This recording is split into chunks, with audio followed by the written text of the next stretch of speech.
What up, what up, what up? It is Brian with the Blurting While Dead live stream back in the studio for this episode. So, on tonight's episode, we got a wide range of topics that I don't have any expectation of getting to all of them. I've realized that that's just me. I do have some new changes and some things that I kind of want to talk about a little bit. But before we get too far into it, I'm going to let the live stream populate a little bit and talk a little bit about what I have been up to. So this past week, um, made the decision after talking to one of my health professionals, made the decision to try going back on actual real ADHD medication. Um, it's not like I ever had a bad experience per se. The dosage I was on like Vyvanse or something. The dosage I was on was way too high, and my expectations of being on Vyvanse was way too high, and it was just like this bad. It was like this cascade of bad events. Like my dosage was too high. The expectations of myself while I was medicated were way too high. I didn't really walk in with a good framework of what this stuff could actually do and what it couldn't do and what the limits of ADHD medication was. And so I was upping the dose and saying I'm not getting a therapeutic effect, not understanding that I actually was getting the effect, but it wasn't as dramatic as I had imagined it would have been.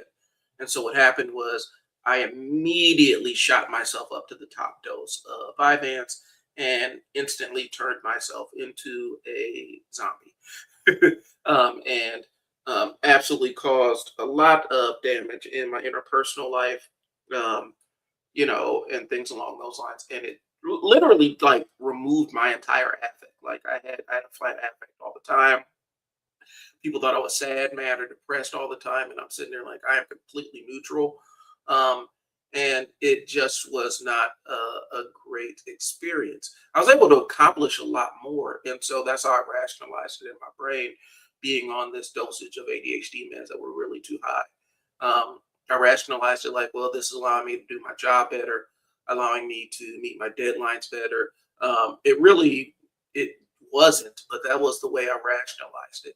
And I had this fear that if I came off of the ADHD medication, that I would lose everything. And so I was rationalizing it like, okay, I can endure this for a short amount of time until this is over. And then once this is done, I get to a certain point, I can back off the meds and deal with whatever consequences may come. But of course, when you're thinking like that, you never get to that point. And so what happened was I was on too high of a dose, and I was too scared to say this isn't serving me.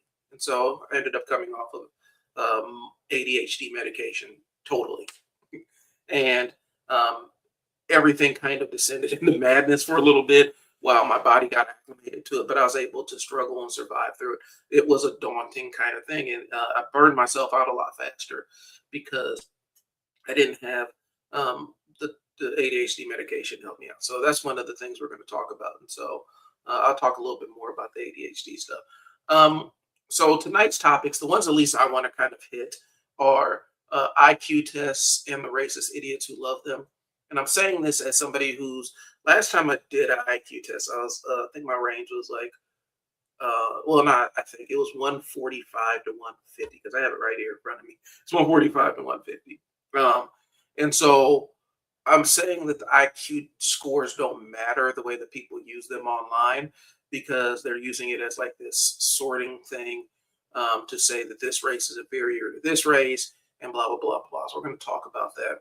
We're going to talk about some X-Men stuff, and get a little bit into the racial aspect of the racialized aspect of X-Men. And throughout the years, you've had different writers. Some of them understand a little bit of the oppression and stuff like that. Others are just writing because they're comic book writers and fans and whatnot. But basically, talking about uh, the politics of oppression within the X-Men.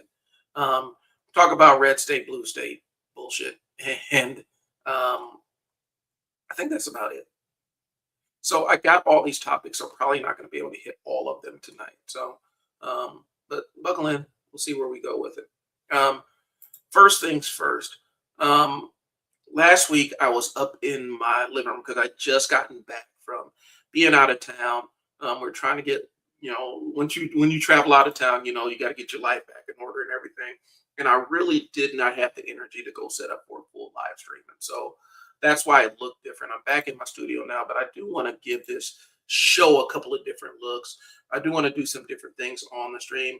I'm still trying to figure out when I'm actually gonna like play some games on here and start streaming that way. So I'm sorting all that stuff out. I want to add some new things to here, um, and also open the door for some new conversations or whatnot. Initially, this started out as just a comic book nerd live stream, but I'm a politics nerd, and so that kind of took over. But I don't want to get too far away from comic books and video games and stuff like that. So I got to find a way to integrate that. So anyway, first things first. Let's talk about how fucked are we. um, we're going to talk about election maps and talk about election map politics and how we kind of use election map politics to um, kind of use broad brushstrokes, if I'm being honest, for entire regions of people, and not understanding some of the nuances of geography and population centers and things along those lines. And so that's what we're going to talk about. Looks like we got a comment off the rip. What? What up? So, um, anyway, with election maps, the way the election maps are drawn and the way that they represent them on TV, you have your red states, your blue states or whatnot, and it's kind of programmed as it's kind of said as this is a flyover state or whatnot. Um, or we can disregard all the people living here because they don't align with our politics. And my contention is a lot of times the map doesn't represent the politics of the people locally or nationally. And so when I look at my state specifically, it's a red state, but one of the major population centers, and the population center that has its own electoral college vote is actually a blue dot. And so the politics in the city are vastly different than the politics of the people that aren't in the city. And that's really how this place is constructed.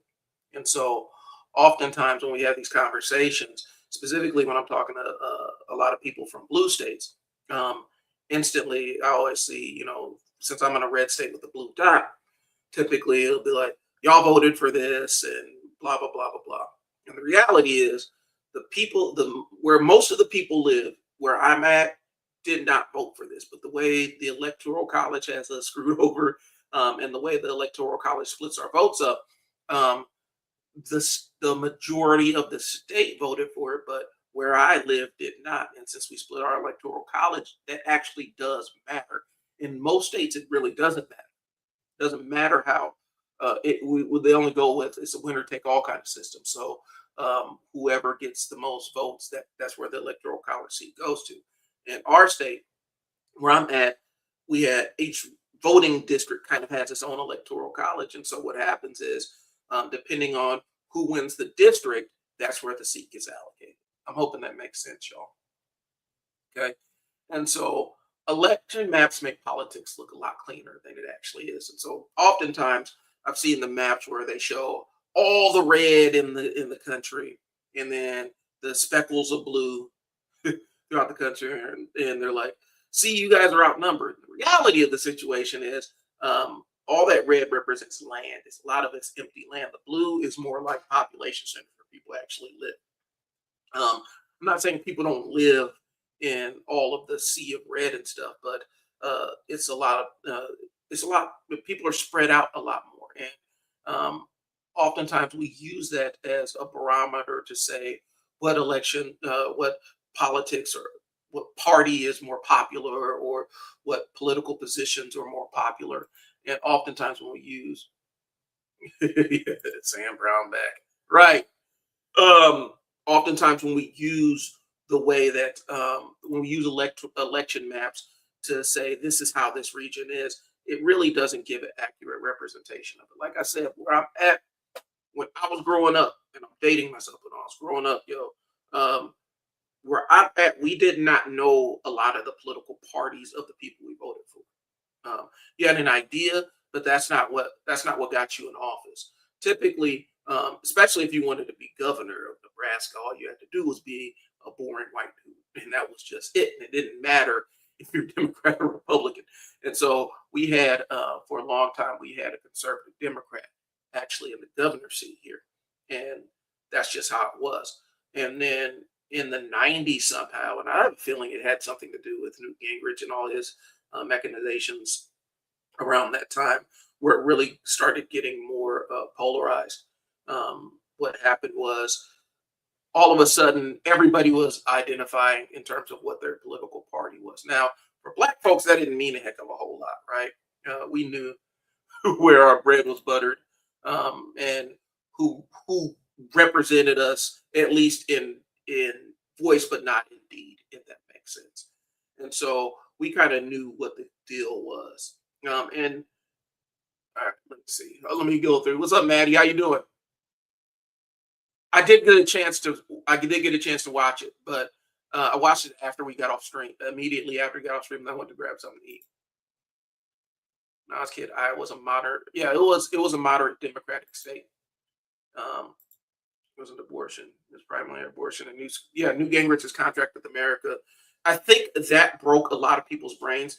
Plus, I'm gonna be honest with you, the ascendancy of Rush Limbaugh and Fox News has a lot to do with our current state of at least political polarization to the point where it doesn't even make sense, right? Um, Hello, thanks for tuning in. The political polarization didn't, yeah, it was good. The political polarization didn't even make sense, from a standpoint of, because a lot of times people were saying, I represent this party, I represent this party, but the parties didn't even align with what people's um, morals were, or what they actually value. They just labeled themselves as this thing. I remember very clearly I worked with a dude. Um, yep, Fair News Act where Reagan was killed. Right. I worked with a dude who was a Republican in name only, but he was pretty liberal. But the reason why he identified himself as a Republican was because his dad was a Republican, and that's what he was just supposed to be. That was his gang. That was the gang that he was involved in, and so he had to rep his set, and that's kind of what it turned into. And um, it was really, really weird.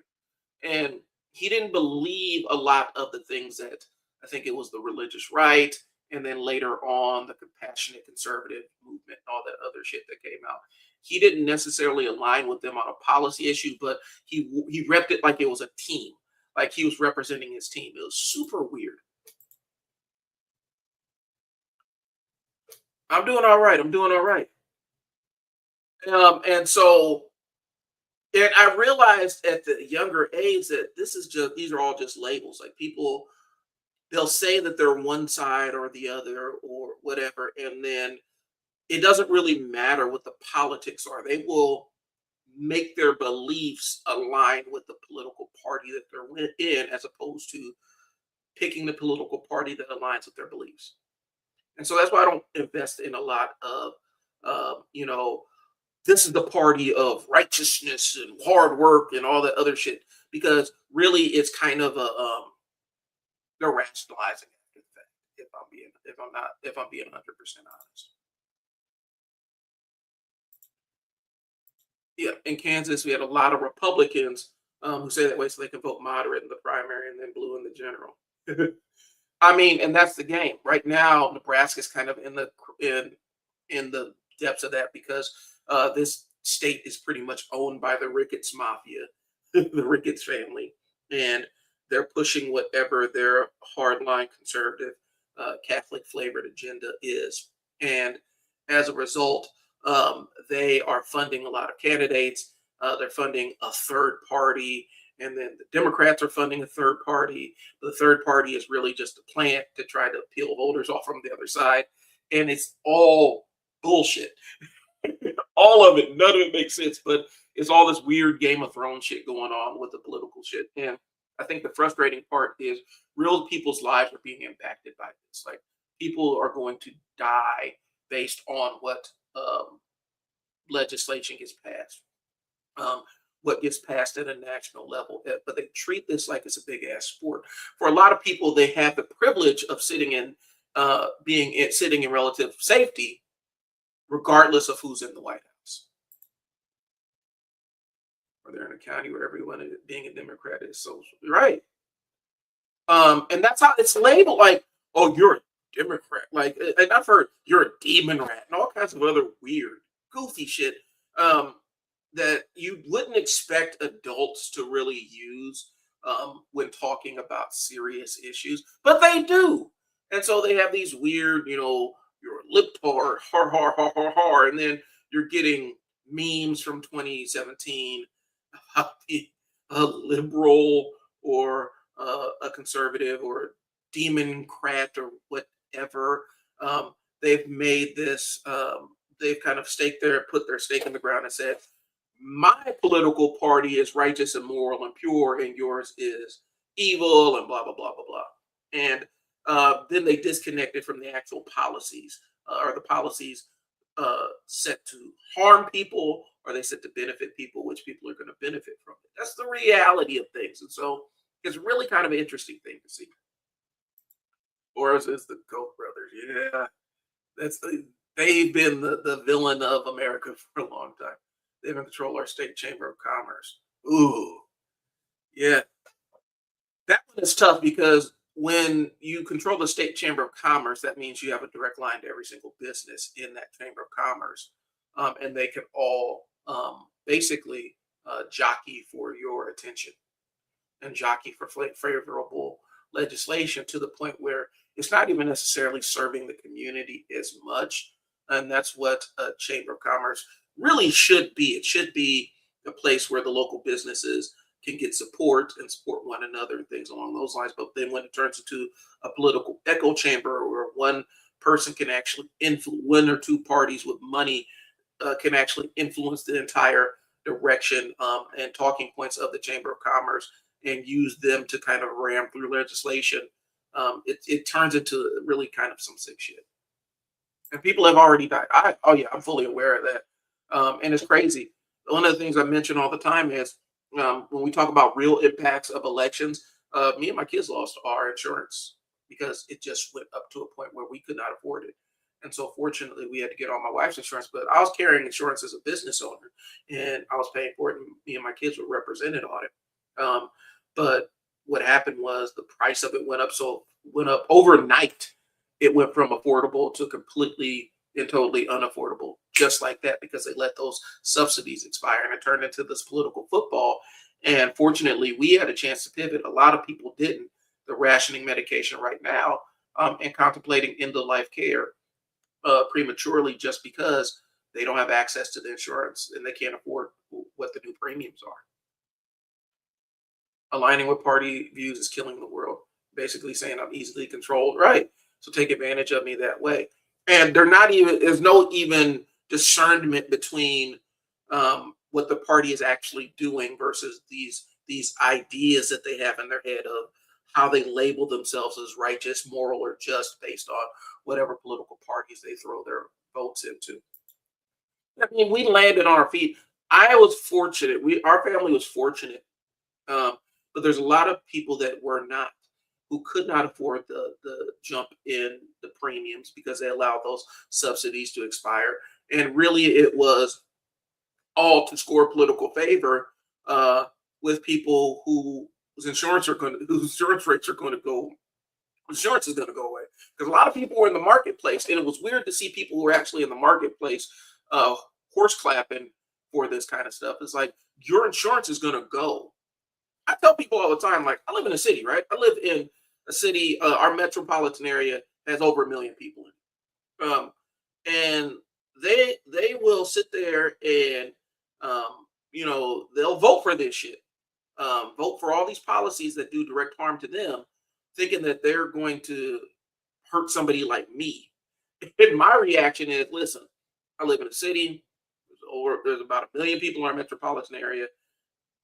There's a level 3 trauma center within 10 minutes of my house. There's another emergency room within 3 minutes of my house. My internet's pretty stable. My kid's school is not in any jeopardy of closing.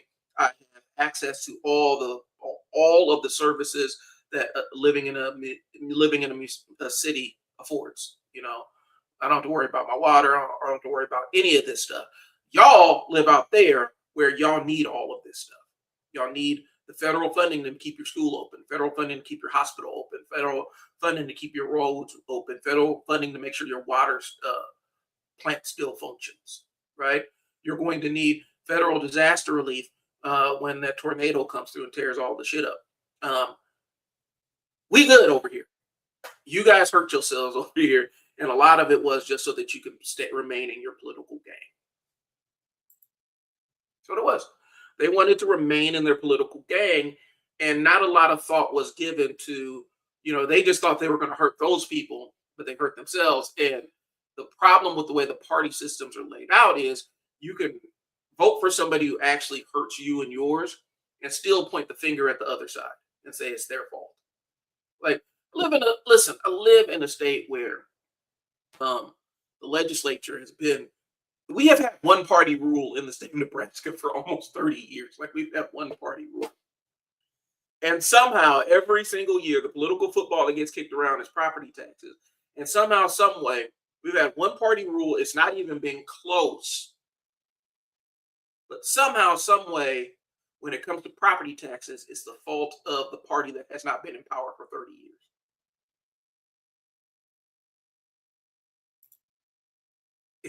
Yeah, it's been bad. And that's what I'm saying. The reality of how this thing works is we've had this one party rule, but when they can't get property tax sorted out because they've been fighting about property tax for decades, somehow it's the fault of the party that has not had any real political power to really do anything. The only thing that they've had the political power to do is sometimes stall things, but even then, that requires somebody crossing the aisle. Yeah, it's bad. And they do the same thing where they always find a way to blame the other side for shit that they can't figure out, political footballs that they've not been able to get in the end zone. That's what happens. It's the weirdest thing. And people, they're so aligned with finding someone else to blame, but it can never be my fault. It couldn't be I voted. It could never be, wow, I really fucked up this last election and voted for this mess. Ooh, I need to do better next time. It's always their fault over there. Those people over there that have not had any political power in this state, it's their fault, even though they don't have any political power to do anything. If they would just do what we say, it's ridiculous. Explain. That's why I find Madonna. Explain. Yeah, kind of explain what you mean by that one. Because I think I'm interested in the entire Mamdani thing, specifically in New York. But understand, for my thing, New York is a blue city in a blue state. Yes, they have their Republican representatives and stuff like that. But I mean, he's in a pretty solidly blue location where he's operating from a place of relative safety, even though one of the most conservative hotbeds, place of conservative thought you're going to find is like in the NYPD, and they are overwhelmingly powerful in New York. But I'm interested to see where that goes because they're trying to make him the villain, and he's been so deft in avoiding it, being so likable to the tyrants in charge. I'm just wondering what happens. Feels like he spent 15 years being told can't do it, rules, red tape, and every time he cranks out a new rule, that's a big issue. It's on social media like it. Right. It's interesting to see. Right. And I think what's happening is he's making these charges in plain speed. I think what's happening is um he actually, like, this is real, this is what populism really is supposed to be. Like, he is really going for the will of the people. And he keeps getting threatened because these billionaires are saying, we'll leave New York. And he's like, I bet. We'll leave New York because they're going to uproot their entire ecosystem? Some have, but most don't. And they're empty threats. And it's really kind of interesting to see. And outside of New York, everybody has these doomsday ideas of what New York is going to turn into, and it's just going to be this awful place. And really, the people that live there is kind of cool. It's kind of the same thing with Chicago, where Chicago has been, the racist dog whistle for there's a bunch of black people there and it's violent. And the reality of it is, Chicago pretty cool. There's areas where people are doing wild shit, but otherwise it's pretty cool. And New York's kind of been the same thing, where you have your areas that are doing wild shit, but it's otherwise pretty cool. I wasn't listen. I went to New York during the Giuliani era, and I think when Pataki was in charge, it was a shithole, bro. Like it was dirty, and there were adult movie shops on every corner. I was in Times Square. I was like 12 years old. My uncle was walking me around. My uncle was from my godfather, actually, uncle slash godfather. He's walking me around the Times Square. He grew up in the Bronx. He's telling me, "Hey, don't touch that," or "Be careful with this, that, and the third." And it was really this elevated sense of danger. I remember getting the full talk from my aunt, rest in peace, Aunt Berla. Um, I was getting the talk from her: don't make eye contact with people. If somebody makes eye contact with you, be careful and stuff like that. Like there was this entire talk that went on about New York. This is New York in the 90s, right? New York in the 2000s doesn't really, I mean, is not hitting the same in terms of how what I experienced when I was walking around there versus what is happening now. But they're treating New York like it's the New York of the 90s with Mondani in charge specifically. Interesting to see. So that's kind of what it is. And so typically when we start talking red state, blue state, it really minimizes things because typically people that live in population centers tend to be a little bit more progressive in their views because they are living, or they have to live and talk to a wide variety of people. And typically when you live amongst a diverse group of people and have to interact with a diverse group of people, that makes you a little, you even if you are not as progressive, it tends to make you a little bit more progressive just by being in a city. And so even in red states, sometimes the cities are pretty progressive. Now they may not reflect it in the mayor's office, but overall the vibe in the city is a lot different than once you get out of the city. At least that's what I found. And so when I look at these maps and they show all these red states and it's just this sea of red and little sprinkles of blue on the coast and stuff like that, and little dots of blue in population centers, I know that's not necessarily always reflective of the politics on the ground. Yep, the cities have the biggest social services. Well, and I talk about it too. I talked about it on here. Like I know people, and people will sit here in this state, um, and they hate the cities. They hate Omaha. They hate Lincoln. We're Detroit as far as they're concerned. But and they'll talk about we need to get rid of Omaha and blah blah blah. Omaha costs us too much money. Not understanding that if Omaha left Nebraska tomorrow, the rest of the state would collapse. If Omaha and the metro, like all the suburbs around Omaha and everything, if that just said we're going to move, we're moving over to Iowa, because right now, I mean, if you don't know the landscape of Omaha, I'm literally I'm about 5 minutes from Iowa.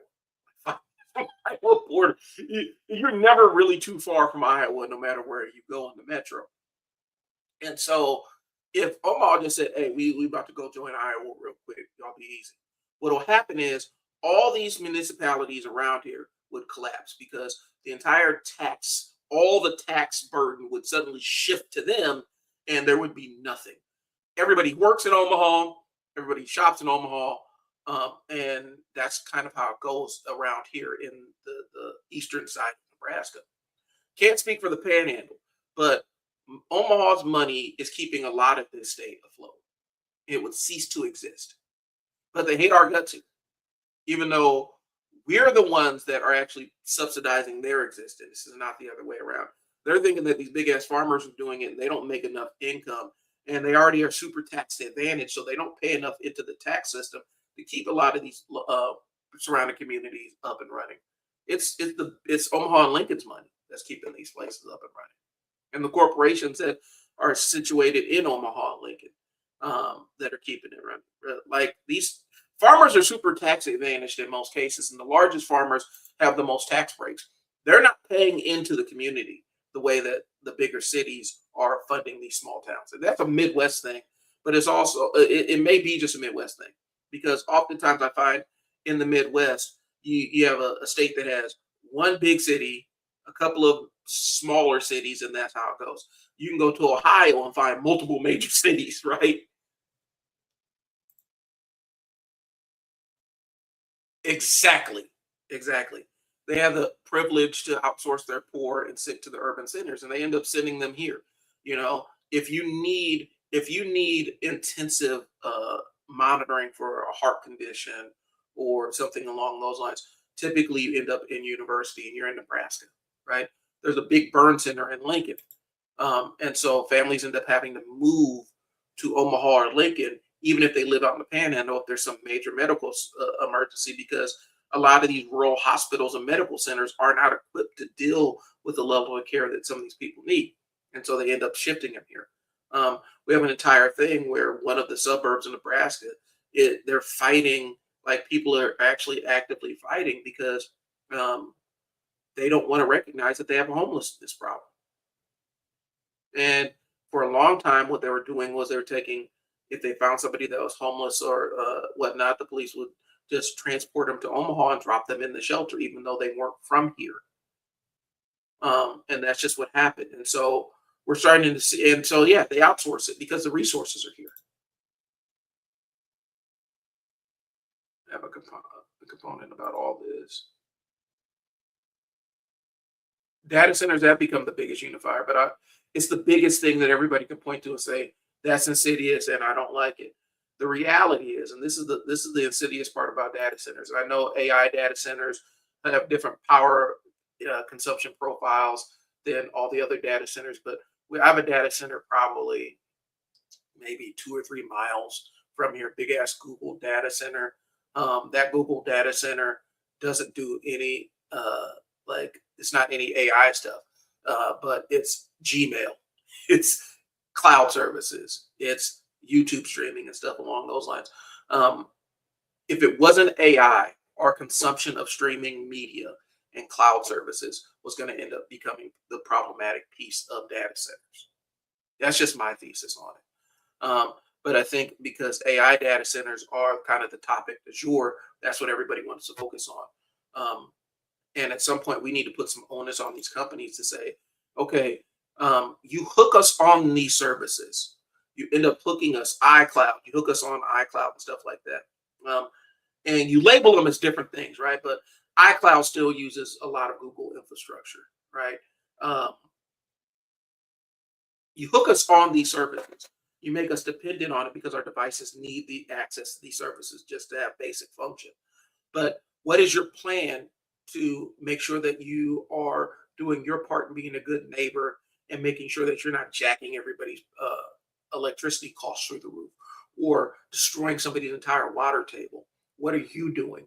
And what costs are you bearing to make this thing real? Because what's happening is, I think everybody has to unify against them, bond together, and have conversations about data centers. The problem is, what they're doing is there's in I still have a little bit more research to do with it, about this, but so I'm being really careful in the way I'm phrasing this. But a lot of these major corporations are building data centers as this exploratory thing to see um, where where the community will bear it, and also to see if they're actually going to be needed. And so they build these big ass data centers, and then they hire a scant number of locals to run it. And so if they need to shutter it, um, if they need to shutter it or they can't make a closed loop system, they can pivot them immediately away, and the locality is left footing the bill for it. And so there has to be, and they're doing everything.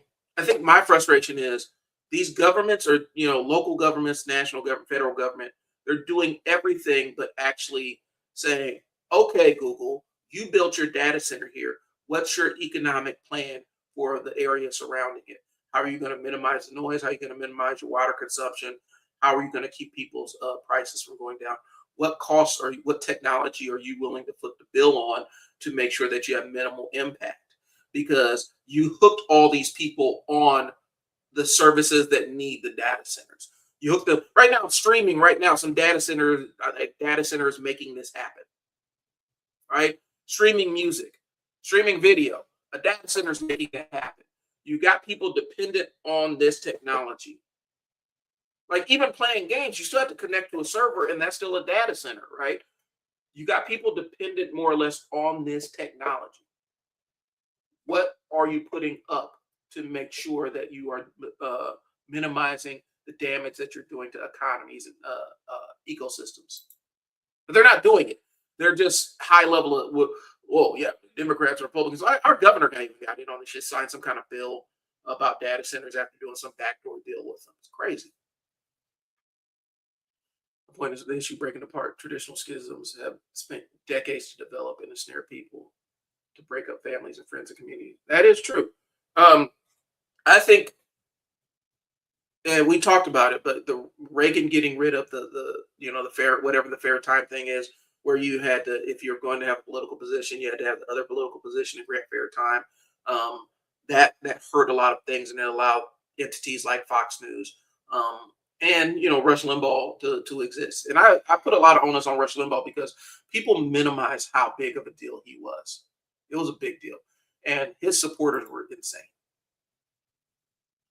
And understanding it's not processed media drip fed to certain beliefs and biases. I agree with that. Caught the right propaganda system off guard. Americans got mostly against it before they could be treated as a propaganda machine. And I feel like what's going to happen is politicians are going to find a back door to avoid holding any of the companies accountable. Like, I still feel like this is a big manipulation game. It's like, get them all mad about this thing, and we're going to position ourselves as against this thing, but it's going to be politically favorable for us, and we'll cut you a deal on the back end, because I think that's what's happening in the state of Nebraska. Yeah, it did. The one thing they're really good at is spinning it. I think that's what we're going to find out pretty soon here. They're going to spin the data centers. They're going to spin outrage against the data centers to something else, and then the data centers are still going to get their money. They're still going to get their government money, but they'll just find another vehicle to deliver it to them.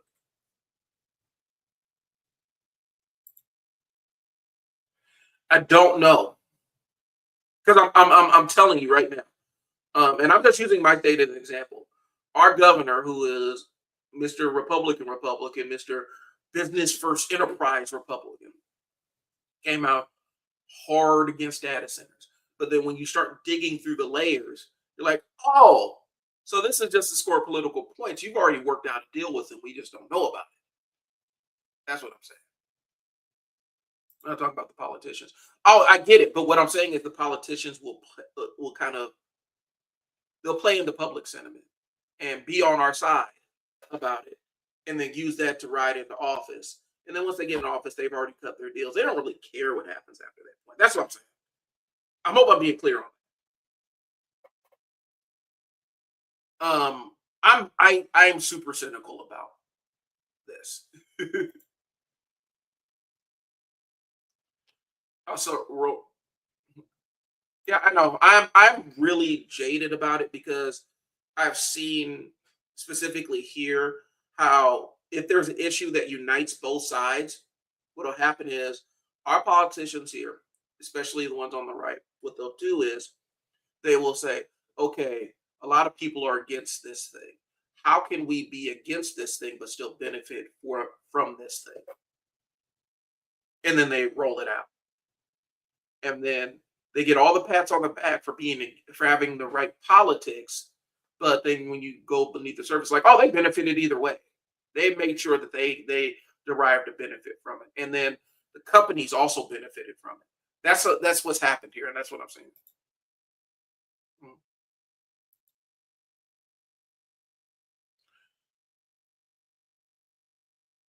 Yeah, and I think, and that's just my experience locally. So I'm basing it on what's happening here, because I see the outrage against data centers, and I see how our governor is playing it for a political advantage. because he wants to be, he has an election coming up. He can be for against data centers and pound the table on it, but um, he's already got his money from it. They've already uh, cut the deals for it, and so he's already getting his stuff under the table for it. But he's going to use the political sentiment to gather more votes so he can overcome the other side, so that he can be have the right looking politics that's going to win the votes for the people that were on the fence. It can be, yeah, and that's what I'm saying. So I'm just talking about where we're at right now. What I've seen, I'm not saying on a national stage that's what's happening. That's specifically what's happening where we're at. They used it as this bipartisan issue, and almost put it to bed. Like right here in Nebraska, they almost put it to bed. We got the gang of data centers here. They almost try to put the issue to bed because they're like, he signed this into law and said that they can't do X, Y, and Z with data centers. But then you look in the fine print, it's like, oh, he's profiting off of this. So there it is. So yeah, you just gotta. That's what I'm saying. I think here is ripe for that kind of stuff. Other little municipalities, I feel like their outrage is ahead of the ability to spin it, if that makes sense. But locally, these folks bought what he did, hook, line, and sinker. He came out hard against data centers after he had already gotten all the benefit from it and positioned himself to benefit either way. But also, I'm in a state where, like, the governor has a pig farm. He has a big pig farm, and a 17-year-old mysteriously died on that pig farm, and he coordinated with the state police to cover it up. So that's what we're dealing with here, and nobody talks about it. Like nobody talks about it here. Like people on our side do, but nobody else really wants to say. Isn't it weird how the governor had a kid die mysteriously on his family farm, his family corporate farm, and nobody says anything about it? Isn't that weird? Isn't that strange? Doesn't that strike you as weird? People like, oh, well, they investigated it and they didn't found anything. Well, I mean, they investigated it, but mom wanted an independent autopsy, and somehow all the samples got destroyed right before she had that independent autopsy. Strange thing. Strange thing how OSHA approached it.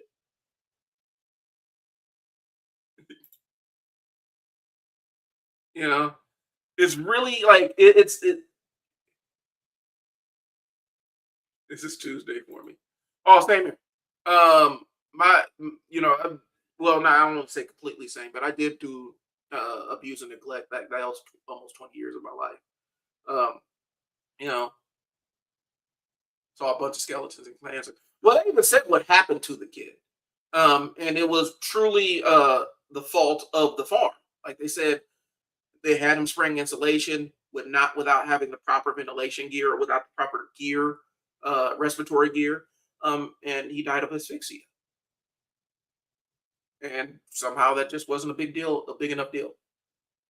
I mean, we got the same governor poisoned the entire town with pig shit. Like, I'm not joking. Like, and they just, that's all right.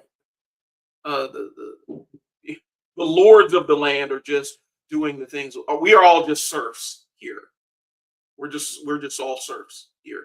And so the lords of the manor can do whatever. They can kill kids. They can poison the entire town with pig shit. It is what it is. We're going to elect him governor. That's what I'm dealing with here. And so I see how susceptible, specifically this state is to boring white dude.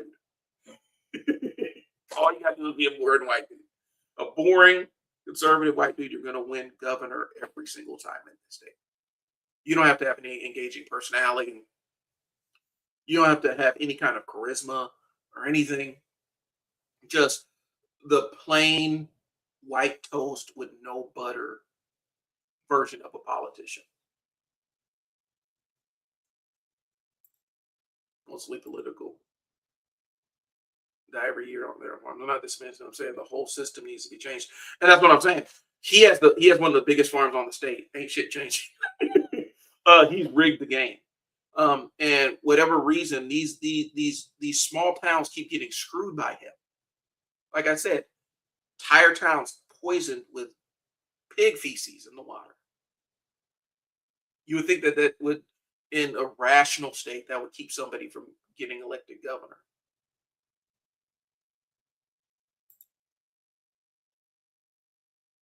And yeah, it's bad. But we keep voting these ho hum G shucks. Like the thing that always cracks me up, and you're in Kansas, so you're going to know this too. It always cracks me up, specifically like a guy like Pete Ricketts, right, who's currently one of our senators. Um, every time I see him on a commercial, he's walking through like a cornfield or jumping off a tractor, or has a cowboy hat on and a horse. This dude lives in one of the richest neighborhoods in Omaha. He's dead in the middle of the damn city. Like he's in the middle of the city. He's in the absolute smack dab middle of a city. He grew up in the city. He went to school in the city. His whole family's in the city. He's a city dude. Every time they show him in a commercial, he's walking through some kind of cornfield or pretending to be a cowboy or something. And it's all aligned with saying, I'm one of you. I know I grew up the son of a billionaire who's like a billionaire family. He's not even really stationed, localized here. I mean, the thing that they had was like TD Ameritrade or whatever. But somehow he's convinced all these people that he's the boring white dude that needs to be senator. And he gets to cosplay as a farmer or a regular person. Like he gets cosplay as that. Like, and people are cool with it. Like nobody's saying, "Hey man, didn't you grow up his house is like 15 minutes from mine, bro. He's in the middle of this. He's more in the city than I am." But somehow every single campaign ad is this dude walking through a cornfield, hopping off of a horse or and I know you see that all the time. Like this dude, like he lives in an urban center, but somehow, some way, he's a farmer or a cowboy. Isn't that strange? Isn't that weird? Um, a lot of politicians here do. You know, this dude is a billionaire. A billionaire. His wife gives all to all the liberal causes out there. His whole family is like this group of hedonistic liberals. And somehow this dude is a farmer. He's a farmer in a city that has 1 million people in it. That's where he does most of his business. It's the weirdest damn thing, but it works to sell to people here. So that's the image they sell to most people.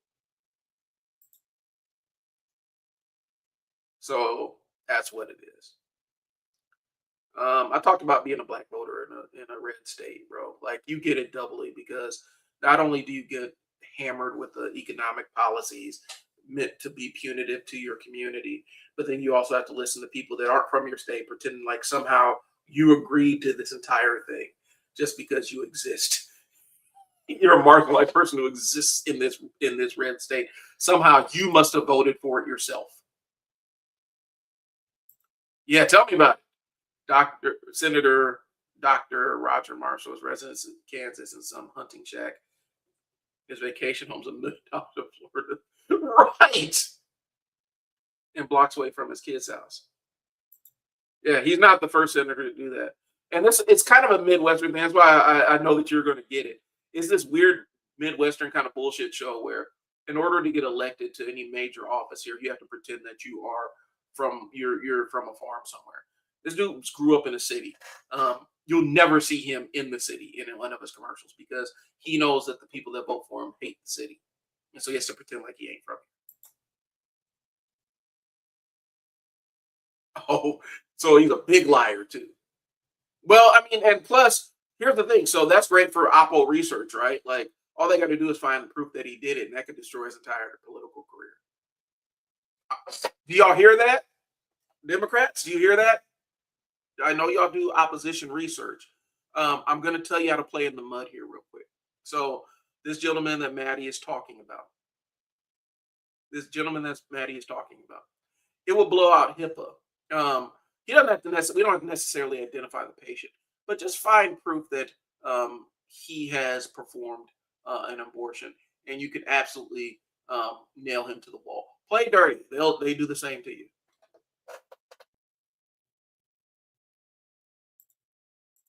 Yeah, I mean, HIPAA would absolutely get. They can find a way. Like you get the right private detective, they can leak the information without leaking the patient data. And they're going to say, well, who's the person? I want to fight it in court. It's like, okay, well, sue us, and we can do it in discovery, and we'll pull everybody that you been on the ledger for.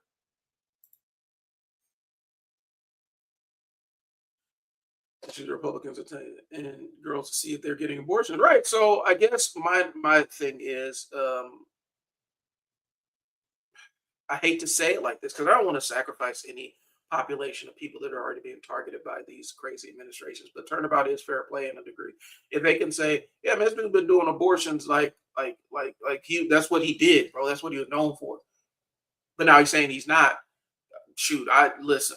They couldn't have me as an opposition. Like I'm a journalism major. They couldn't have me doing opposition research on some of these politicians because I get in the mud about it, bro. Like, oh, so you a full liar. But then I also realized for certain people on the right, hypocrisy is not a deal breaker. So you got to be careful with it. We have to be real careful and tactical about it. I get it. But you could say, I approve that you did this, and I've interviewed people that confirm you as the doctor. Uh, well, bring them to court, or you can sue me. Was it libel? Libel slander is said. Libel is written, right? You could sue me for slander or defamation, and then we can put it into discovery, and then all of it can come out. Yeah, libel's written, slander is said. It's libel. I was like, yeah, defamation suit. Okay, cool. Sue me. That's why. Okay, so that's why. Remember that comedian I was talking about a couple weeks ago that kind of dropped the dime on Trump, like shitting his pants all the time. There's a reason why he ain't been sued yet because he has not been quiet about it. There's a reason why he ain't been sued yet because we could put it in discovery and we'll pull medical records and all that stuff will be public record. And dude's been like, he is. It's pretty obvious that he has severe incontinence issues and probably some other things going on in his brain, which I don't necessarily want to besmirch anybody that's dealing with dementia, but there's other things that are pretty obvious with him. He ain't sued that dude, that comedian that kind of opened the can of worms saying Trump wears diapers and he craps his pants all the time. Just because he could say, okay, so I'm lying about this. Let's try discovery. Sue me. Sue me. And in discovery, I'm going to ask for your medical records. All of them. And then testimony from all the nurses, all the memory care nurses that you've employed. All of them. And we'll drag all of this out. I don't sue nobody. So I could see, like, for me, I guess there's lines to it that I understand we don't want innocent people to be hurt and harmed by this. But the other side of innocent people are being harmed. Yeah. So I keep backing down. It's discovery. Um, innocent people are already being harmed. I think one of the biggest problems, and you might agree with me, you might disagree with me on it, Maddie. So ride with me. Um, there are levels where the Democrats can afford to play dirty. And I don't even want to say Democrat. I did an entire stream about I'm over the labels and things. The progressive side of the ticket can play a little bit dirtier and still be within, still maintain the morals. But what's happening is they want to remain above reproach. We talked about they go low, we go high kind of thing, and how damaging that's been in terms of the economic or political way to handle politics because you're playing by rules and the other side is not. And that's a game that you're going to lose all the time. Yeah, they don't play hardball. And there was a thought that I think the Obamas, and I don't want, I think the Obamas believed in the promise of America. You wanted to believe in the promise of morals and being righteous and all this other stuff. Yeah, there's a lot of other stuff that you have to do when you're a president. Like you're basically you turn into the warmonger in chief, right? because you still have to maintain the imperialist side of America. But um, I think what happened is he believed in the promise of what this country is instead of the reality of what we're actually dealing with. And I think that first Trump presidency shocked people. I know they had reasons that they did a lot of damage, kneecapping their bruisers, yeah, and hard asses. Um, and that's why I think Gavin Newsom's still going to win this. Like that psycho, he's psycho. Um, but he gets it to a degree. Now, I think there's probably going to be something that comes out. We're probably going to have some weird October surprise with him. Uh, but he is the kind of psycho that would win. He's the kind of psycho that will win. Um, and he he's kind of built the same way, except he is the Democrats' version of it. Even though I know his policies aren't necessarily too terribly progressive in a lot of cases, but that's what I'm saying. They kneecap. They wanted to be above reproach. They didn't want to play the dirty politics of the day, and that worked the first time. It almost ended the presidency. It ended his reign as a one-term president, um, where it got a little bit closer than it probably should have been. But he didn't. He wanted to be above reproach. He didn't want. They didn't want to be playing the dirty politics game. They thought that they could usher in an era of better politics, and higher standards of politics. And this country showed them that we don't fuck with them. By and large, America does not want uh, honorable people in positions of power. We say we do, but our politics don't bear that out. Our voting patterns do not bear that out.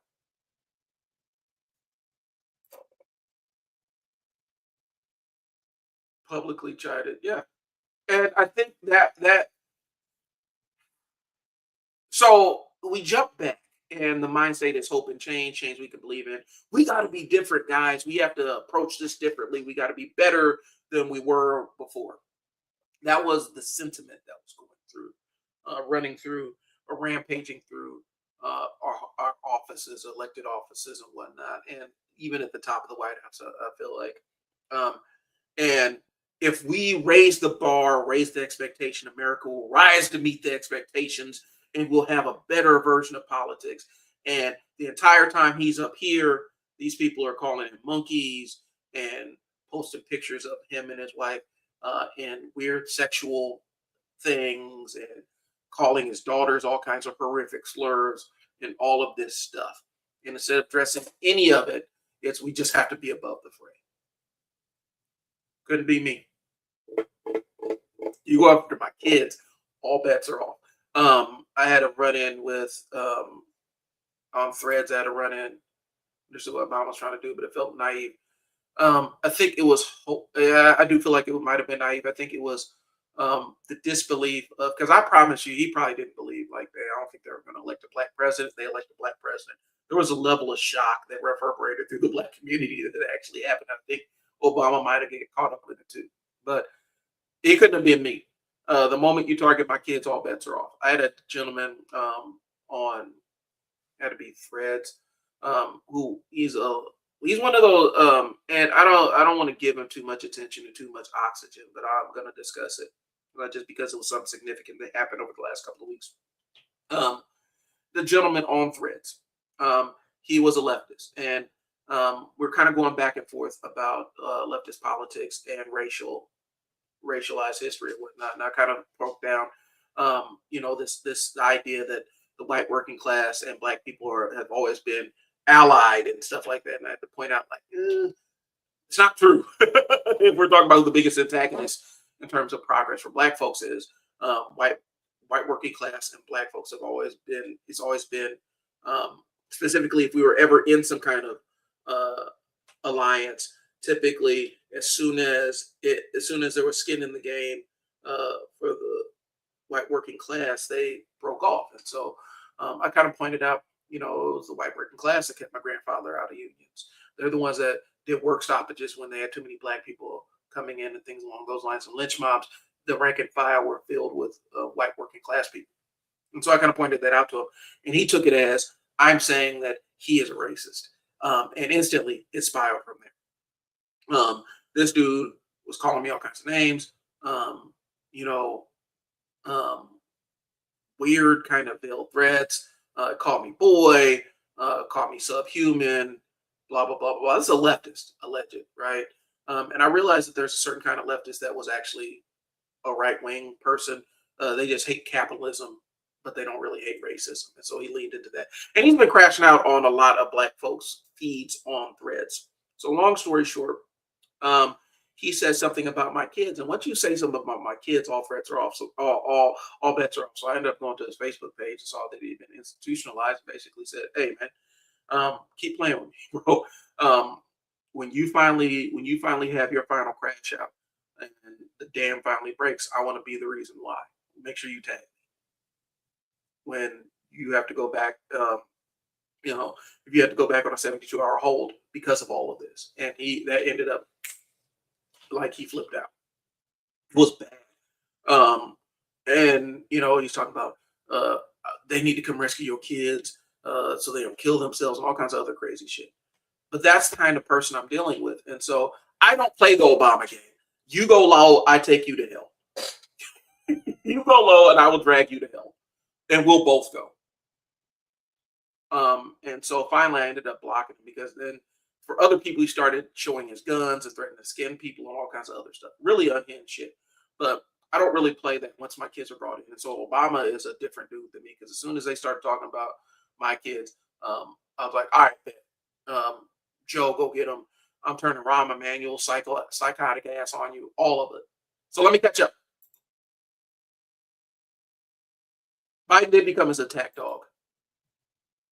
The Obama translator.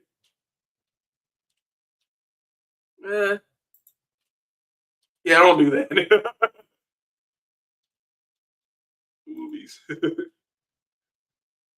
Music to not accept any group. Right. And that's what I talk about. Like, if we talk about, like, I think it's the CIO. There was a real weird split between the CIO and the Deep South, like in the 50s or 60s. Maybe transposing my time frames or whatnot. And it had a lot to do with they are willing to throw black workers under the bus to woo the Southern white working class voters. And that's just another example of it. Minorities and immigrants. I'm catching up. It's fake woke, metaphorically. So anyway, yeah, this dude turned into big old racist, and he's been crashing out on pretty much every progressive black person's platform.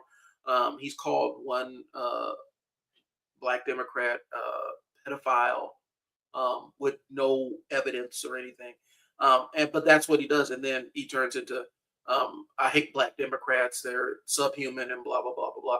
So it wasn't really hard for him to hit that pivot. Like, he's a leftist, but like I said, it was hating capitalism more than he hated racism. And so he's willing to just absolutely lose his shit on any black people that disagree with him. And so, like I said, you play with me, I will take it to hell. I really don't care.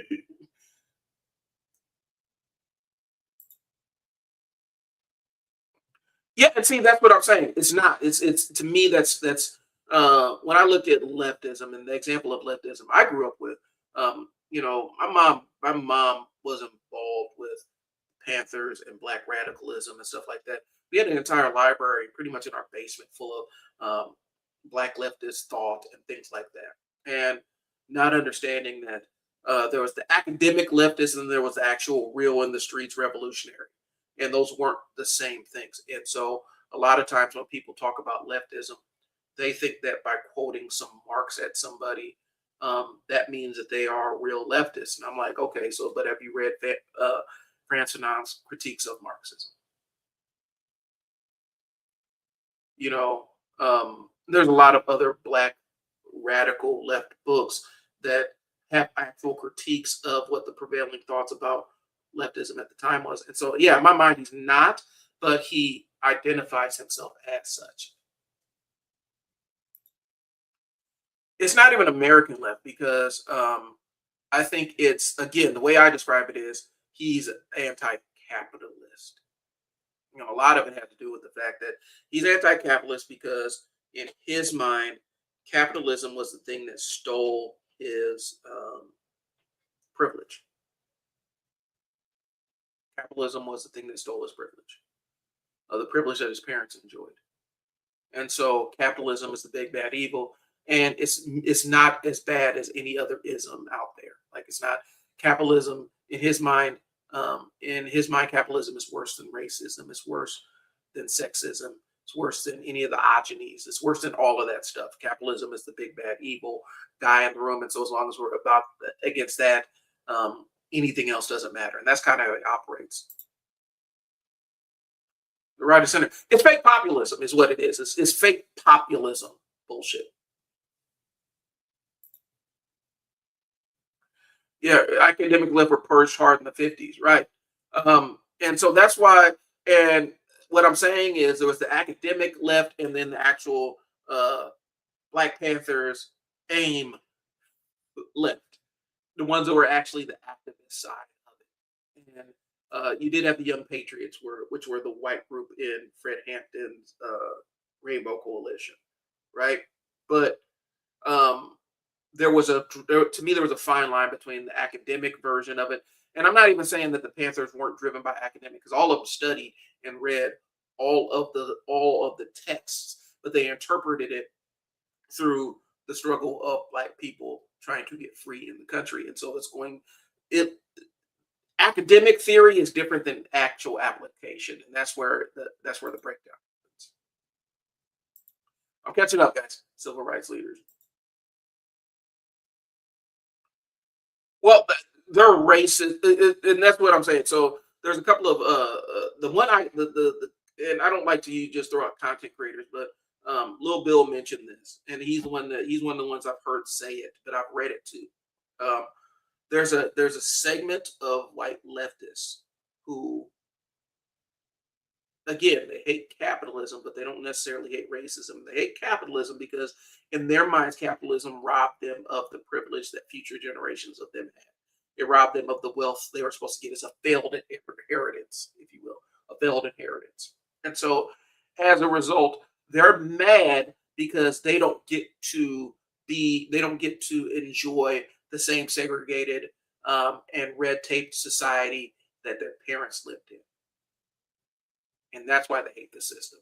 It doesn't have anything to do with equality. It has to do with the fact that they're not getting it.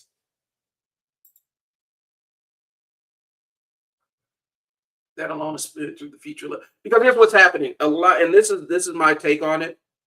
A lot of the online white leftists I encounter, they see themselves as extensions of Huey P. Newton. You know, they see themselves as extensions of the radicals of the 70s, and they are not. They are not, but because they align with them and can spout some of their ideas, you know, they think that they're the same people. You know, they think that they're Stokely Carmichael. They think they're H. Rap Brown, right? They are not, but some of them believe they do because they've read some political ideologies and agree with them on some things. And so when they start talking to Black people who are still dealing with the modalities of oppression in the United States in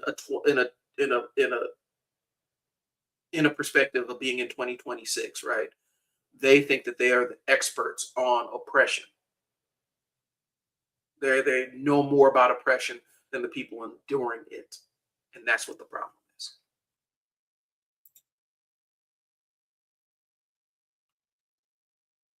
Well, and so and I told him, because I said, "Hey, you call him a grown man boy, bro? We know that's racist."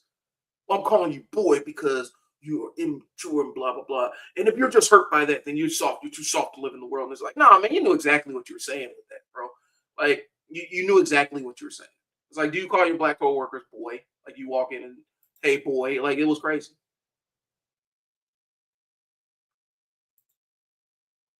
It's like that by design. People can go, I'm not racist. It's automatic hedge. And I talked about, I don't know if it was on this live stream, but when I talked about metatextual shenanigans that happen in political politics all the time. pretext, subtext, context, and how they're used and weaponized to launder people's racist thoughts and language. Right. And like if we're looking, okay, so example, real quick. Working example, you guys can look it up. There's a book called We Will Shoot Back. Go ahead and check it out. It talks about armed black resistance in the theater of the Mississippi segregation, Jim Crow, civil rights era. And one of the things is they talked about Medgar Evers, who was the face of nonviolent resistance, or one of the faces of nonviolent resistance. But the NAACP actually called the feds on him, if I'm not mistaken, because he was leaning more towards the Mau Mau uprising and incorporating thought, some of that into the way that he thought and the way that he wanted to do his politics. And they pulled him, they yanked him back from that, and then used the federal government to kind of stifle him a little bit, and really tried to hedge him on that because, even the people that were seen as nonviolent also understood the importance of self-defense. You know, it was an interesting thing, but there's an entire chapter talking about what happened with Medgar Evers and the NAACP, and the Mau Mau uprising, and how that informed his approach to organizing.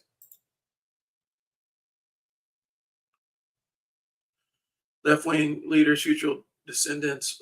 Exactly. Yeah. I'm not even knocking that out. I'm not even disputing that because the McCarthy era did a number on specifically a lot of people who would have been allies on the white left, but also the people that would have been in the trenches during the '70s and ended up falling on us. Right. I agree with that. Oh, this dude. Okay, so I'm if you did this dude. This dude isn't. This dude, if I'm not mistaken, was from Georgia. He knew exactly the context. He knew like this was not anything like, and he didn't even. He even admitted that he was. It was racist. Like it wasn't anything that was beyond his understanding. It was intentional. It was 100% intentional because he's crashed out was being a big ass racist to other black progressives on that same platform to the point where he's narrowly harassing them, um, showing him his guns and threatening to shoot him and all kinds of other crazy shit.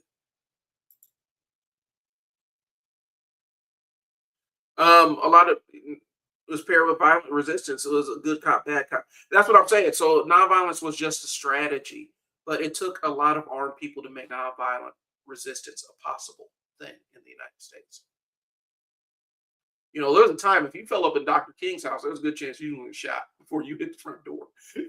And so um, there was always that armed part of the nonviolent thing. Nonviolent was to juxtapose peaceful black people against the violence of the segregationists. But there was also black people that were running security that were armed that kept, specifically like in Mississippi, that kept a lot of those protesters alive in between. Ooh, don't let me get started on Gandhi. Think second wave is people think hello what for first wave full on bombing runs and assassination attempts. Yeah, it did. And a lot of times the threat of violence has always been used to gain political traction. That's why when people say, "Oh, violence is the answer," it's been the answer plenty of times in the United States. Right? We got the Civil Rights Bill passed and other stuff passed after Dr. King got killed because they didn't want riots, and they're like, "This is the way to keep riots from happening," because they're already stretched thin by wars on multiple fronts, and things along those lines. The last thing they wanted was a black uprising and on a national stage, and so they were scared of the violence that would occur if they did not placate black people after Dr. King got assassinated. And a lot of the Black Panther stuff was actually a lot of it was education based, resource based, providing food to kids, clinics, health clinics, legal education, and things along those lines. The stuff that we see on television, that was the more sensationalized side of it, but a lot of their stuff was actually community based.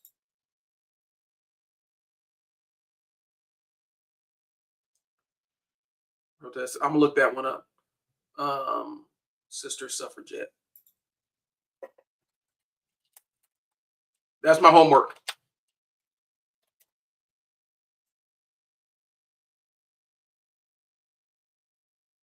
Oh yeah, I'm okay. It jogged my memory. I know what you're talking about. I know exactly what you're talking about, Matthew. I had to jog my memory for a second. You said Mary Poppins. I should have known.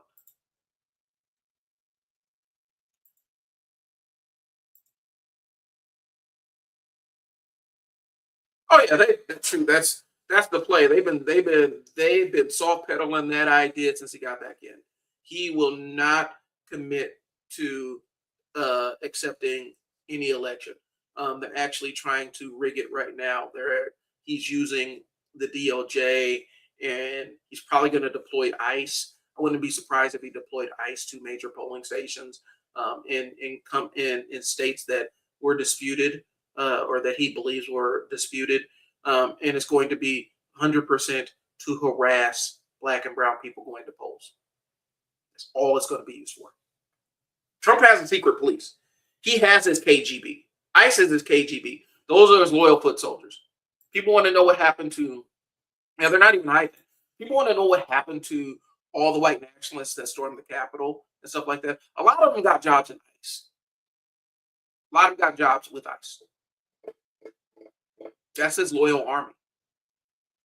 People don't understand how bad it's going to get here. People don't get it. And that's why when the election turned out the way it did, I was resigned to it. I was the thought I was is, well, I've lived my entire life under a degree of racist fascism. This isn't going to be any different. That's why a lot of Black people just kind of withdrew. I'm gonna be honest with you. Politically, a lot of Black people in this country politically withdrew. I said, we're done. We're done. Because we've lived our entire lives under this. We've been breaking our backs the last couple of years to try to save the rest of the country from having to endure it. And the rest of the country wanted it. And so a lot of Black voters just said, we're done. We're ready. We are already acclimated to the world that you guys aren't acclimated to yet. And so all the outrage around Minnesota and killings in Minnesota and stuff like that, that was just ICE treating regular American citizens the way that we've always expected police to treat Black people, even though they kill more white people than Black folks. We get killed at a disproportionate rate to the rest of the society. And so we saw ICE treat, this is the first, and I think for a lot of people, this crystallized a moment like, oh, it can happen to any one of us. And Black people are like, yeah, what we're trying to tell you. I mean, it sounds bleak, and sorry if it bums you guys out, but that's really what it is. They never have that. That's if he just got silly shit, right? Yeah, Mitch McConnell. We're not going to know when he croaks when it happens. It's going to be a big gap, and he's just going to disappear for a number of days, and then they're gonna carry it for as long as they can. They're going to pretend like everything's fine. The president is on vacation or something like that, and they're going to be trying to figure out what to do. Like right now with Mitch McConnell, that dude, they're still, oh yeah, he's fine. He's fine. He's out of the hospital now. They keep showing us the same picture of him in a different shirt. That's what they're doing. They're beta testing it.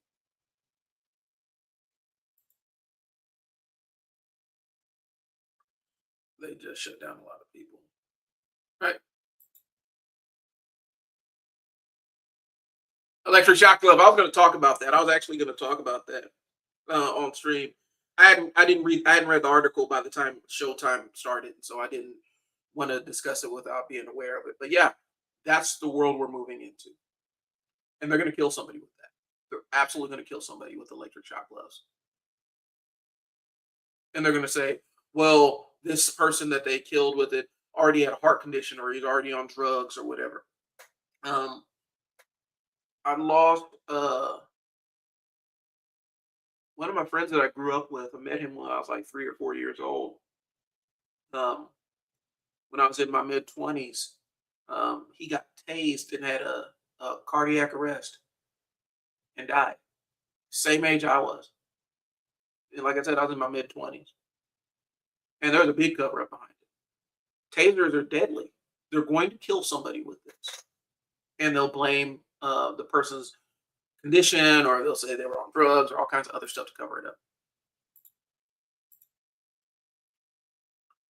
Right. I mean, Mitch McConnell thing, and I posted jokey images of me sitting next to Mitch McConnell, us going and get some run in with Woody Harrelson and Wesley Snipes from above the rim.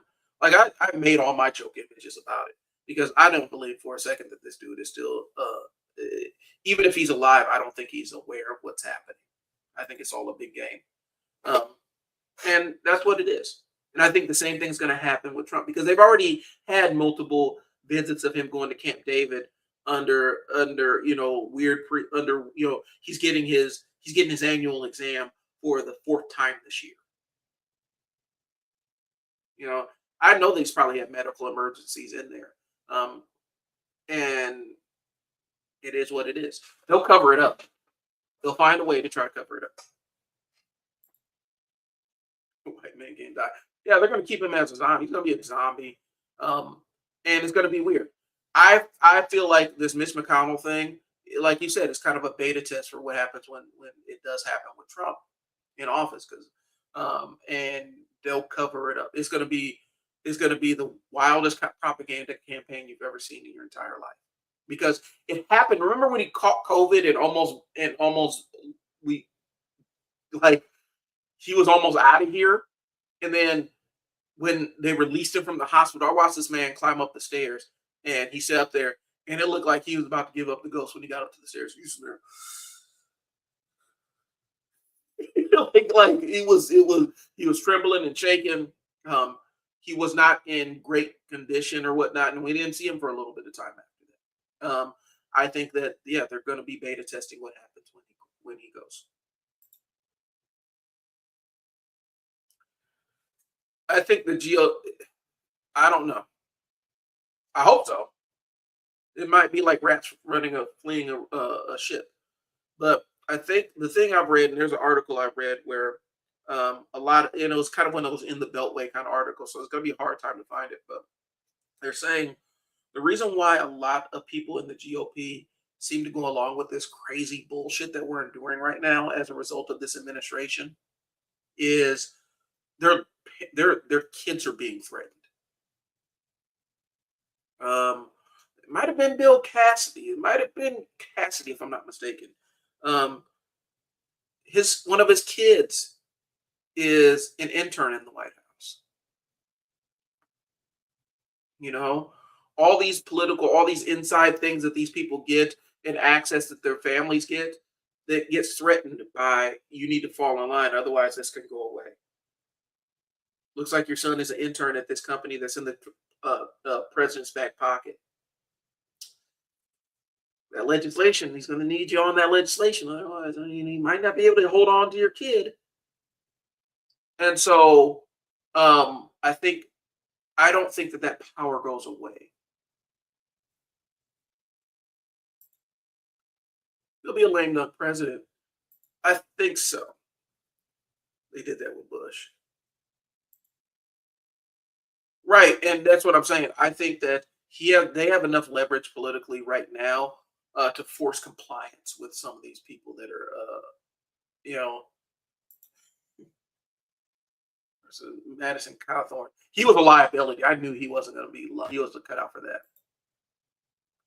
Donald Duck, lame. I don't know if you understand. So a lame duck president is the president that has no power. Essentially, they're on their way out, and nobody listens to them. Right. Scamming people. He's back to the original grift, right? It was all a scam in the first place. Um, you know, we're gonna see the end of Janine Pirro here pretty soon. They'll find some other Yahoo to jam in there in her position.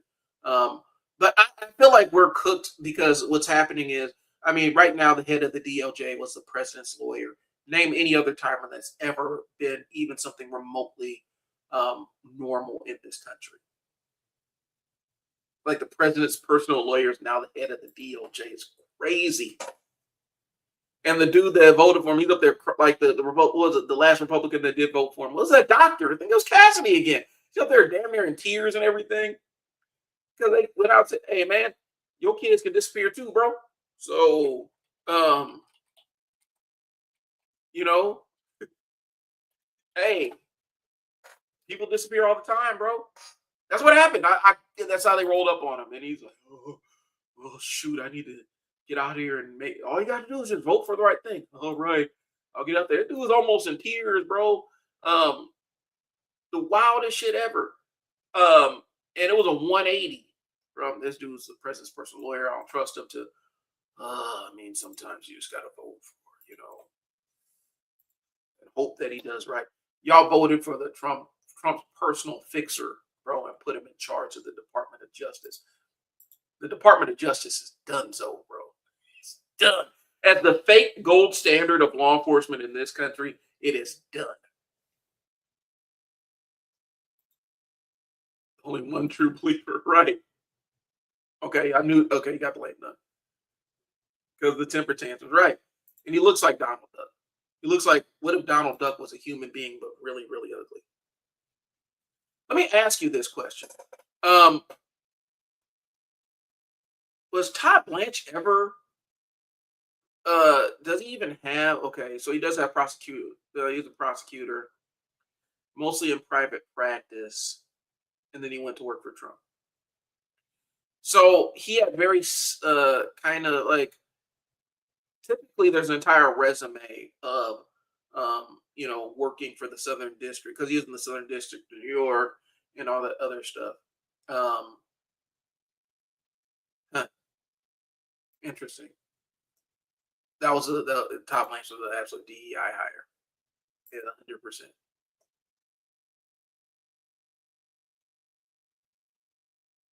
Yeah.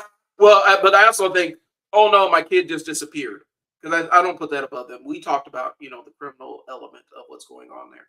I think he probably threatens them with other stuff all the time. And I know he had the dossier on Lindsey Graham. I don't know what Lindsey Graham was scared of. There was nothing that there was going to come out about Lindsey Graham that we didn't already figure out. Yeah, they do consider it. It's a big deal for them to lose access. Well, my kid's going to have to go out and get a job like everybody else's kid and earn their way in society as opposed to just being handed everything. Yeah, it is. The general incompetence is a thing. Yeah, disappearing is something else. I don't put it beyond them to say, yeah, man, your kid can disappear, bro. Like we can just you might not make it home one night. And I don't put it past this administration to do it, bro. That's what I'm saying. That's why I'm thinking that he gets this weird compliance from all these people because he knows exactly what strings to pull. I think that's the one thing that this administration is good at is keeping intel on everybody. He manages by keeping. That's always been his management style. If you notice, in the few things that he actually managed reasonably successfully. When you read it, it said he manages by getting all of his subordinates to fight each other, so no one group can ally against him. And that's what he does right now. No, Lindsey Graham was. Oh yeah, and we knew a lot of the dirt Lindsey was up to. Lady G, come on, man. And so I think whatever reason Lindsey Graham was paranoid about what was going to come out about him, was like, bro, we no, man, just let it go, bro. You don't have to be up under this dude, bro. Let it just embrace who you are.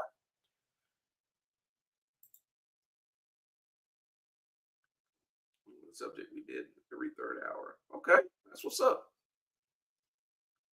I've already been attacked and assassinated. I know that they listen.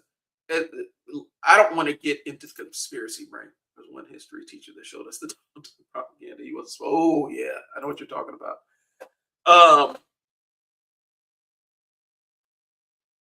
Here's what I'm gonna say about it. It's weird how we never hear anything about these people that made attempts on this specific guy in office. It's weird how they just disappeared. Don't hear anything about him. The cases just closed silently and stuff like that. Yeah, Nancy, and it's not even like they treated it like it was a joke for them. Like, ha, you almost got killed by this dude with a hammer. Ha, funny, funny, funny. Um, that's the kind of politics we're up against right now. And I can imagine that if you're somebody that has something to lose and you're marginally aligned with the president, and your fortunes are kind of intertwined with this administration, um, they got leverage over you. And I haven't seen any one of these people actually have the courage to actually stand up. I mean, even Thomas Massey, I guess I'll give Thomas Massey, even though he's done some weird racist shit. Fuck him. Um, but he was one of the few. But I even look at like Ron Paul or Rand Paul, whatever Paul that little racist shithead is. Um, you thought that he would have some stones to stand up against Fred. He doesn't. He's another sycophant because they found the thing that could placate him, or they found the leverage on him that could destroy him.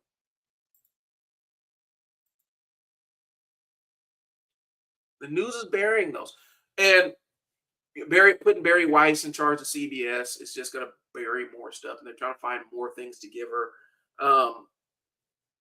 CBS News is complete and utterly. Um, it's basically Fox News, except it's not as extreme. It's a more moderate version of Fox News right now because it's owned by Paramount. The Ellisons have control over the programming there. Luigi case is interesting. If they could have disappeared him, they would. They 100% would. They're trying to make an example out of him because how Americans responded to him. When they're like, so he, it was a CEO of a health company. Mm. They didn't like that. The people of power in this country, the billionaires, did not like the fact that Americans are like, I mean, like that. If you were here, the entire way that people responded to Luigi Mangione, it was almost cross party lines. Like, so who do you take out? CEO of a healthcare company. Hear me out, and that's how Americans responded to it by and large. And so they're trying to roll this sham trial to make an example out of him.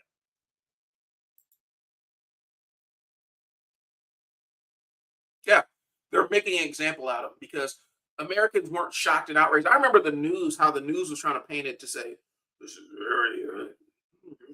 They were almost trying to chastise people into being mad about the entire Luigi thing, and people who have actually lost loved ones to these health insurance companies are just like, how many? He innovated a system to get purge more people from the reels of insurance. Hmm, don't necessarily feel bad about that. But the news, I remember how the news was in the days after. They were like wagging the finger. I was like, you better not. It's very bad. It's very dark. No matter what you are, this is not okay. So I mean, that was almost bipartisan. It was really a weird thing. I'm, I'm sad about CBS because 60 Minutes actually used to be, from a corporate media standpoint, it used to be at least one of the gold standards of independence, and they murdered it. They murdered it. Yeah, and Rob Morrill and all that stuff. They murdered CBS News and destroyed their independence.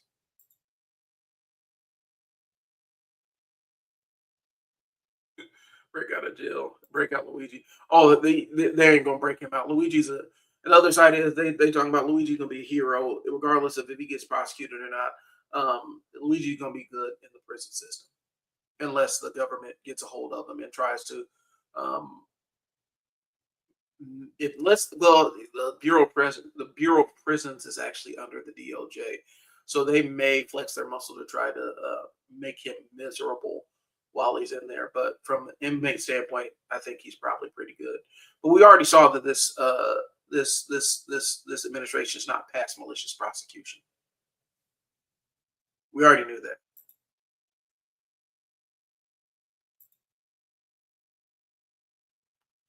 Yeah. They're destined. They're hell bent to crucify him, considering the public embarrassments that the DLJ has been suffering with some of these sham trials. Like the dude that they said the medalist that said they said ripped had superhuman strength to rip off a chunk of um, whatever that paint was in the reflecting pool, and they maliciously charged him. That's a fat lawsuit. It's a fat lawsuit. Because he could prove malicious prosecution and probably get a nice chunk of change. He could live comfortably for the rest of his life. It's already been proven that the DLJ, when they find enemies, what they consider to be enemies of the state, enemies of the corporate class, they're going to disproportionately use the justice system to punish them. And we're not going to see any of these major corporations. I don't think we'll see any major filings from the Department of Justice when these corporations are found guilty of ripping off people or poisoning people on a large scale or anything along those lines. It's just not going to happen.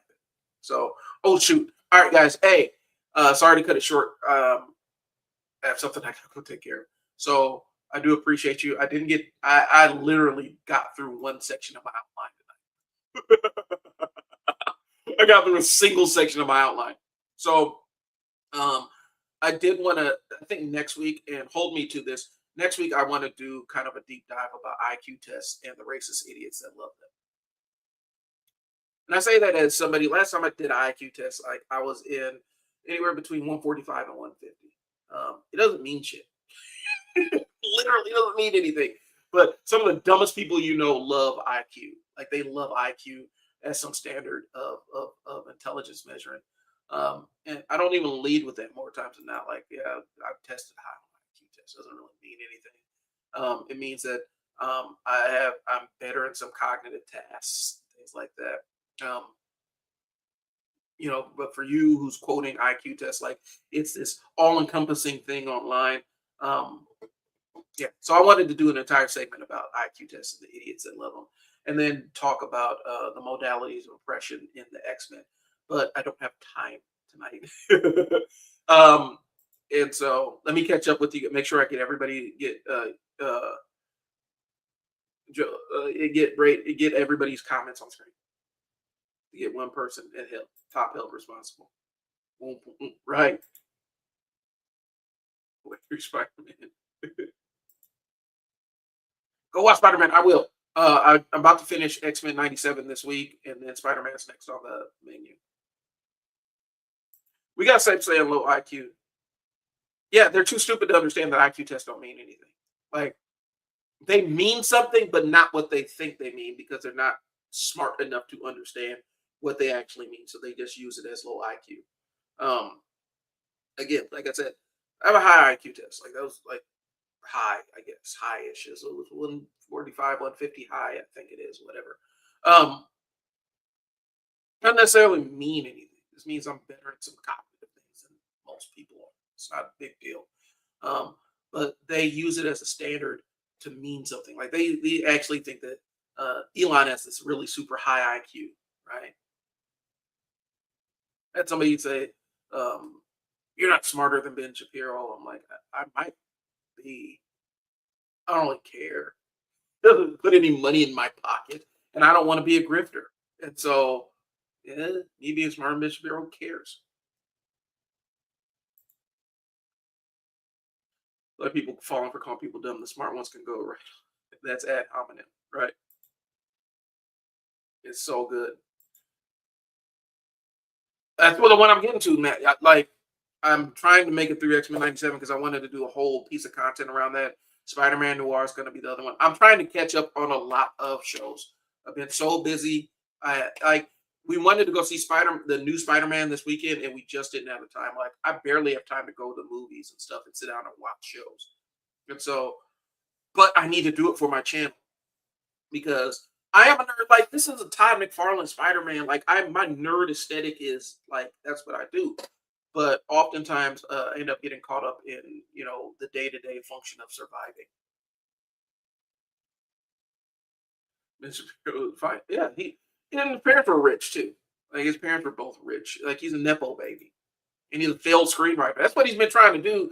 This entire thing was some roundabout way of becoming a screenwriter because nobody wanted to read his shitty screenplays and spec scripts. Nobody wanted to see any of this crap, and so he built this entire company so that he could publish, so he can make his own shitty movies. That's on the menu. Not even a big Spider-Man fan. Spider-Man's my goat, bro. Because I look at Spider-Man and it's like, that guy gets it.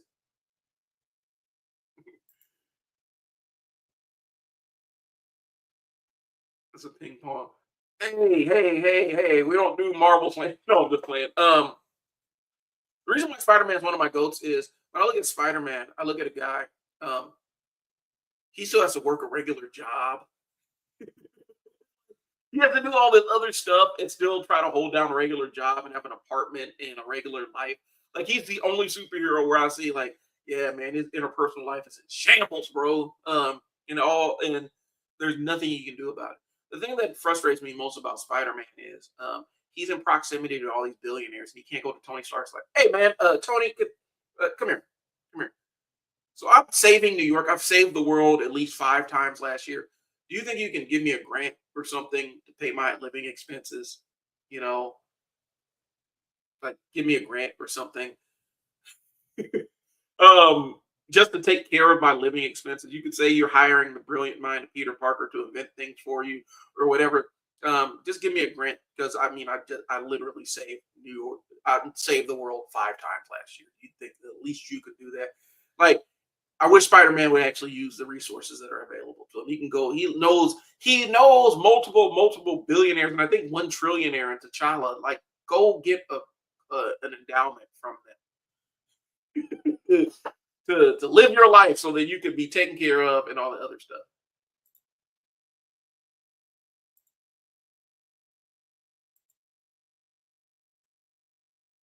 So Spider-Man's the most NYC. And so they said that he actually had a role in some of the production and writing of it. So that I'm interested to see what he does because I think Tom Holland's a smart guy.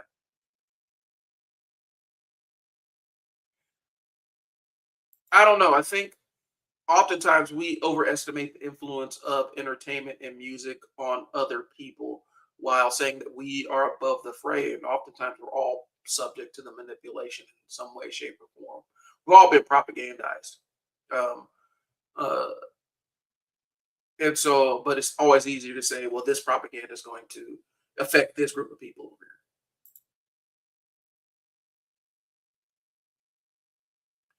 here. Yeah, but here's the thing: if we never allow ourselves to be entertained, I don't want to live a life like that where I don't have where I don't get to escape into my diversions.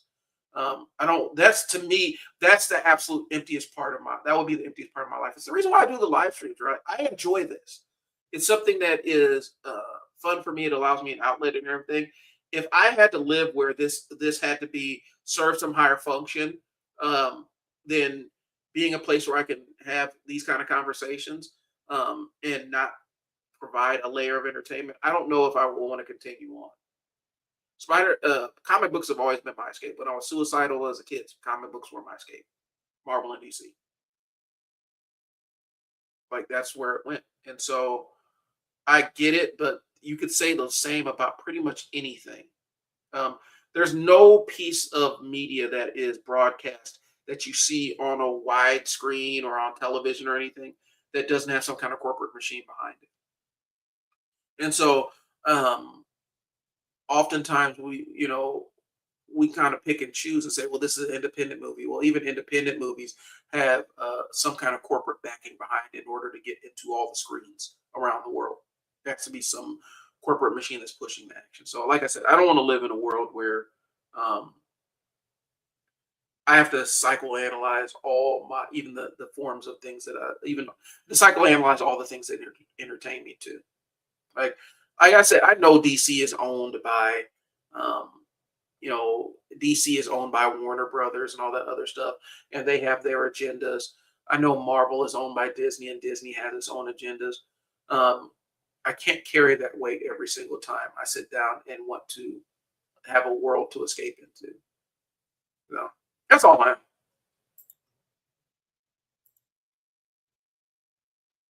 They did the Spider-Man thing. So about that ping pong game. It's got to stay aware of it.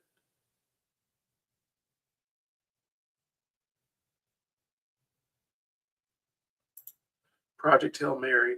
Okay, you guys are loading me up with stuff. I did want to see Project Hail Mary. I got to go back and see. So the one that I wanted to actually do a full critique on, and I've held off on it, was One Battle After Another, just because I've had like seeing the clips of the movie really put a bad taste in my mouth, and I need to see if it actually is as gross as I feel like it could be. I think it was watching like to me, just my perspective without only seeing bits and pieces of it and reading interviews with Paul Thomas Anderson and other people that were in the film. I feel like it's Paul Thomas Anderson working through his fetish for black women, and so I had to actually sit down and watch that movie. So there's a couple of ones that are on my agenda. I do want to see Project Hail Mary just because it looked interesting, but there's other ones that I want to watch for other reasons. Torture resistance. Imagining the flame. Okay, I've heard about that, guys. I gotta run.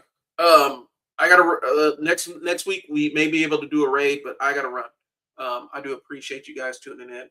Thanks for tuning in. Shoot, we're almost at 2 hours. Yikes. But we kept it rolling like that. When I thought about it, the more I loved it. Okay, so I gotta put that on my pull list.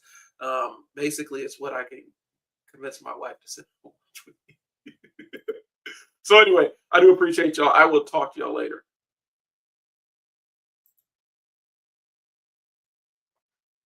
Raid R star. Just copy, paste that. Shoot. I'm gonna see what I can do. I don't know if I can copy it. The thing is, I'm on StreamYard, and so the way, and I wish I could show you how my screen looks without breaking my computer. So yeah, I can't copy and paste anything. I can't click on any of these links. I've submitted tickets to them to say, can we fix this so that I can actually click on links and things along those lines and stuff and do raids. And I haven't heard back from them. And I've been paying for StreamYard for a number of years. You would think that they would.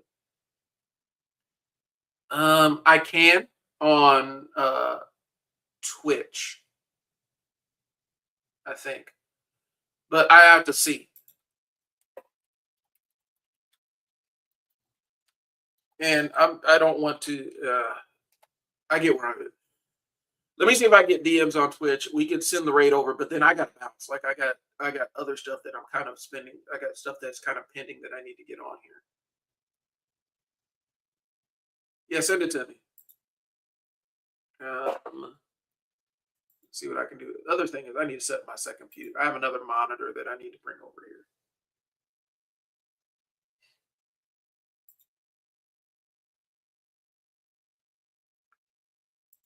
So I may, and the other side is typically, I'm gonna be honest with you, Maddie, I get a lot of bullshit from like YouTube. Like when I share this on YouTube, typically it's somebody coming in, they say something nasty or snarky, and then they disappear. They don't even stick around and watch the show. I may make this a TikTok exclusive, and then that way I'll be streaming directly on TikTok. I mean, not TikTok, on Twitch. I may make it a Twitch exclusive, and then we could do the raids and everything else. But yeah, send it over in the DM, and I'll see what I can do.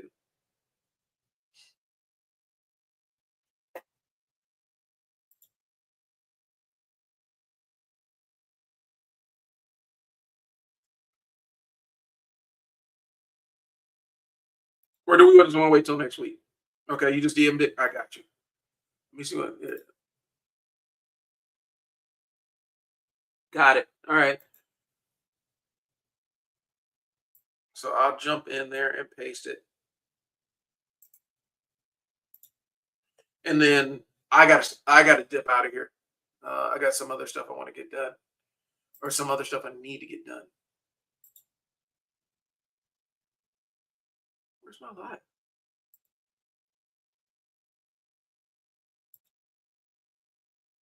Where we at?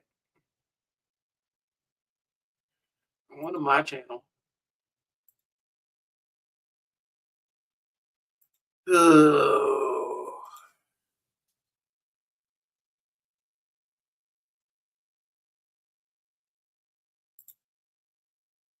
Cool, cool. So I'll go ahead and post it.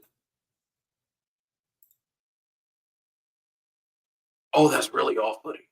Oh my goodness.